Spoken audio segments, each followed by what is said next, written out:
Alright mga amigos, kamakailan nga lamang po nagpadala ang IBF o International Boxing Federation sa kampo ni Canelo Alvarez pati na rin kay Osleis Iglesias ng isang liham na naglalaman ng imbitasyon upang pumasok ang magkabilang kampo sa isang negosasyon na maglaban. Si Iglesias na may kartadang 14-0 with 13 knockouts ay ang kasalukuyang number 1 contender sa IBF, habang si Saul Canelo Alvarez naman na galing sa kabiguan sa kamay ni Terence Crawford ay ang number 3 contender sa IBF. Binigyan sila ng IBF ng 3 araw na palugid para sumagot sa imbitasyon. Agad na nagsabi ng yes ang kampo ni Osleis Iglesias at agad naman nagsabi ng no ang kampo ni Saul Canelo Alvarez. Pero hindi dahil sa natatakot si Canelo kay Iglesias. Dahil bago pa man nag-anunsyo ng pagre-retiro si Terence "Bud" Crawford, sinabi na ng kampo ni Canelo na sa Setyembre nila balak lumaban upang magpakondisyon ng katawan. At ang pamamahinga nga po sa boxing ni Canelo hanggang Setyembre ay paghahanda po sana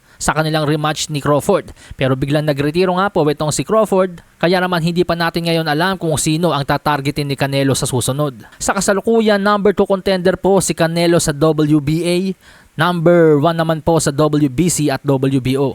Kaya naman kahit igiba po ni Canelo ang kanyang tsansa na mapalaban sa IBF title ay parang hindi kawalan masyado dahil sa taas ng kanyang rango sa iba pang sanctioning bodies. Panawagan naman po ngayon ng kampo ni Iglesias ngayong nakuha na nila ang sagot ng kampo ni Canelo na hindi nga po interesadong lumaban. Gusto naman nila ngayon na magpadala rin ng letter ang IBF sa susunod na mataas na contender. At yun nga po ay walang iba kundi ang number 4 contender na si Jaime Munguia, stablemate ni Canelo. Gustong malaman ng kampo ni Osleis Iglesias kung willing ba si Munguia na harapin ang undefeated Cuban knockout artist para sa IBF World Super Middleweight title. Samantala sa iba pang balita, puspusan naman na po ngayon ang paghahanda ni WBO World Super Welterweight Champion Sander Sayas sa kanyang paparating na unification kontra WBA World Super Welterweight Champion Abbas Barrow sa darating nga po yan na January 31 sa San Juan, Puerto Rico. Baluarte ni Sayas. Napaka-importanting laban nito para sa dalawang boksingero dahil posibleng next in line ng magwawagi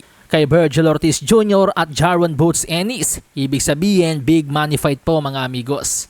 At bilang pangwakas na balita, IBF World Minimum Weight Champion Pedro Taduran dumating na po sa Amerika upang umpisahan ang paghahanda para sa potensyal na paikipagsagupa kay Unified World Minimum Weight Champion Oscar Collazo, ang kasalukuyang number 10 pound for pound ng The Ring Magazine.